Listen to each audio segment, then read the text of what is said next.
Mother of Fred Cox Jr. Many of you don't know her story, but it needs to know. Her son mattered. My son, we're from High Point, North Carolina. My son was murdered, executed in a church on November 8th by a plainclothes detective. The pain is unbearable. It's indescribable. And my heart goes out to Khalil. I can't imagine his pain seeing his father slaughtered like a pig.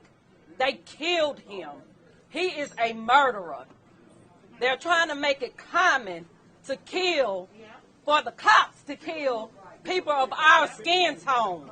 We gotta stop it. They gotta be held accountable. With killing us. It's not normal. And we need to start right now by putting them behind bars. Because had it been the other way around and his daddy killed them, he would never walk these streets again. Amen. So we got to hold them at the same level as we hold our black and brown boys. Amen. They need to be locked up right now. Yesterday, last week, November 8th, he should have been locked up. But I still don't know who this man is that murdered my son in a church.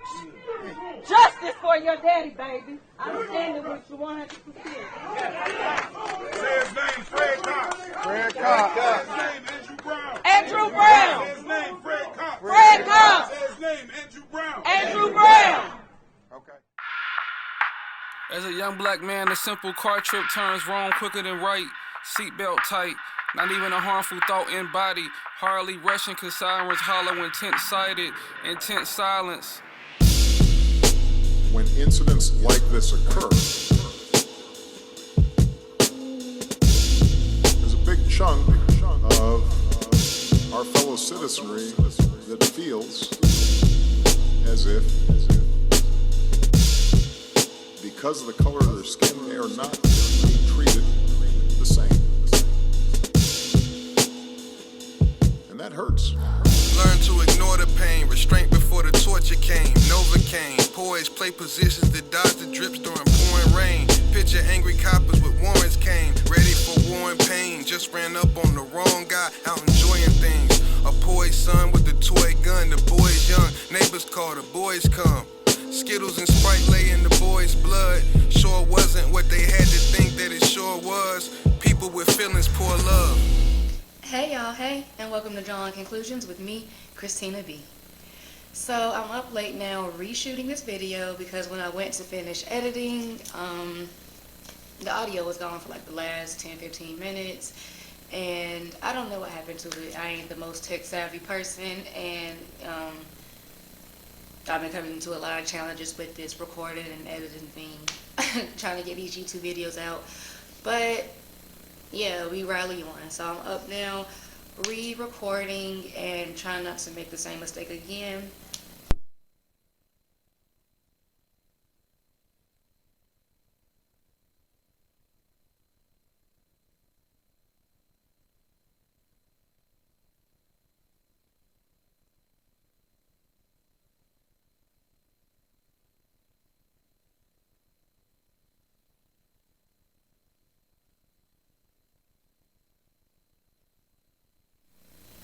So today we're going to talk about Fred Cox Jr.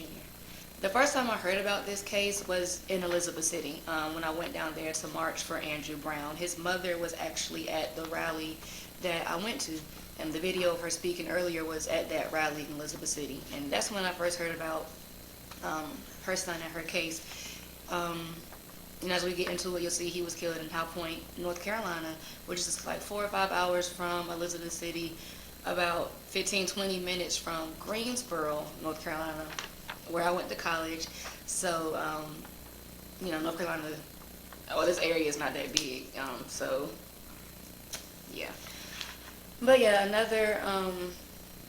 another small town that is facing a lot of corruption and trying to get justice for Fred Cox. So I'm trying to just bring more exposure to this and hopefully be able to expedite the process to get justice for him and answers for his mother. Alright, so without further ado, we'll get right into it. On November 8th, 2020, as mourners were leaving a funeral at Living Water Baptist Church in High Point, North Carolina, 2 cars pulled up and began shooting. There was a drive-by. Reports say that over 70 bullets were shot into the crowd of mourners. Just a horrific scene. Of course, as you know, people running, screaming, trying to get to safety. As these people were running and fleeing, there was a young man that got out of his car, where he was actually safe, more safe than the people outside walking around. But he left his car and ran up to the church in order to help another young man and his mother get into the church. And this man was Fred Cox Jr. He was just 18 years old, a very young man, attending the funeral of one of his friends, and he saw another little boy, a 12-year-old, had gotten shot in the hand, was injured, and he ran to help him and his mother get back into the church. And unfortunately, he wouldn't make it himself. He was shot several times, but not due to the drive-by. It was found out later that he was actually shot and killed by a plainclothes deputy that was at the funeral. Now, this deputy was at the funeral in order to question witnesses or find any leads associated with the death of the boy whose funeral it was. And his name was Jonas Thompson Jr.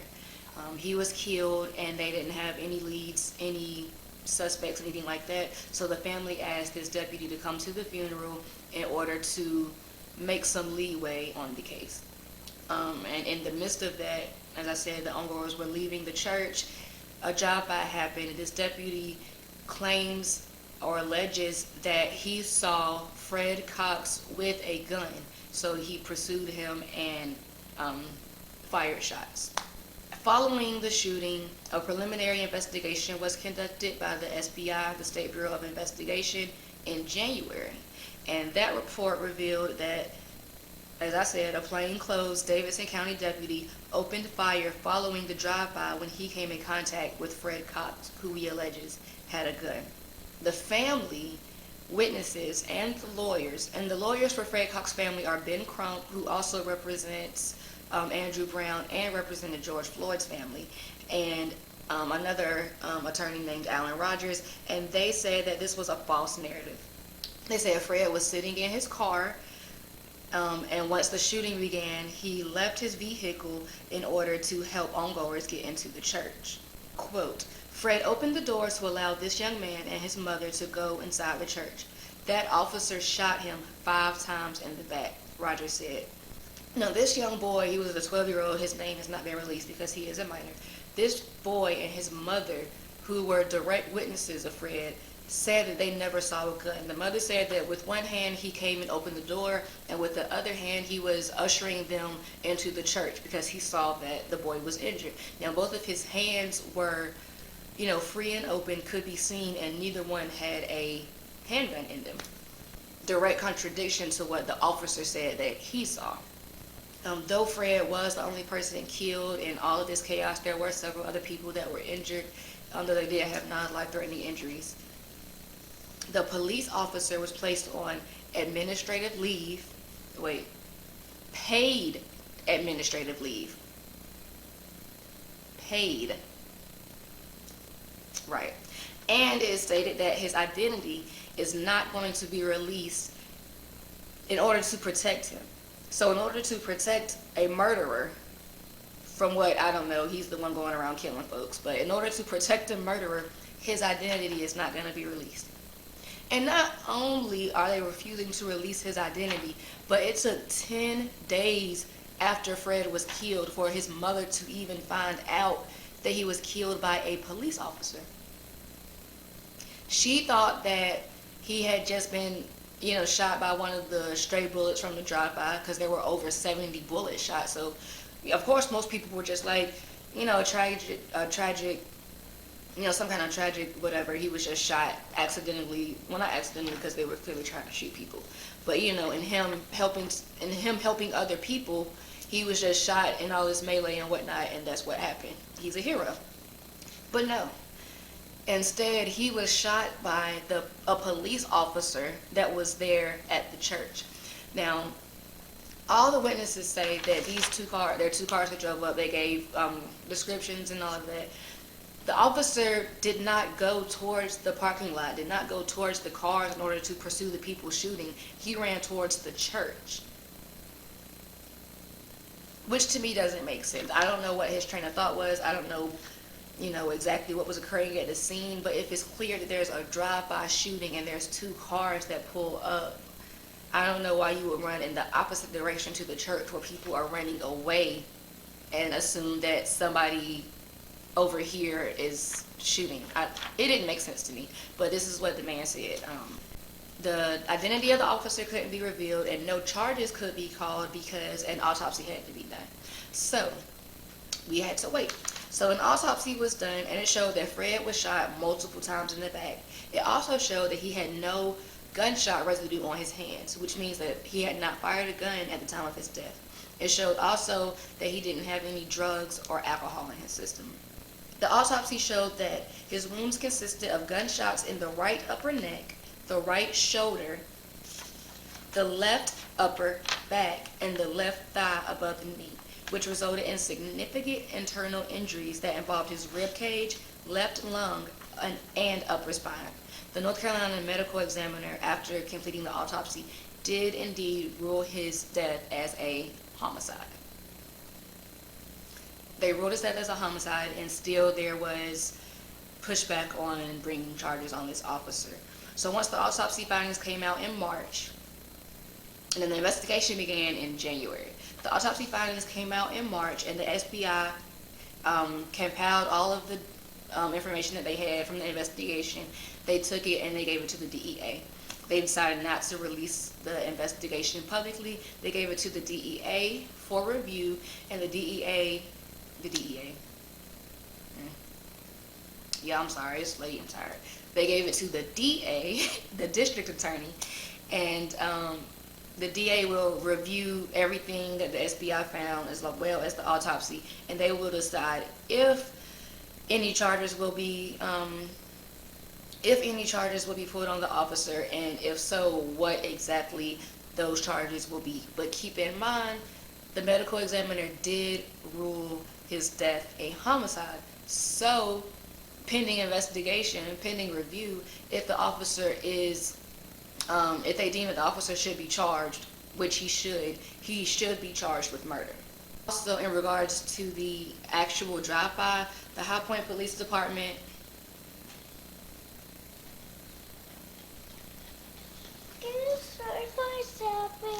Okay.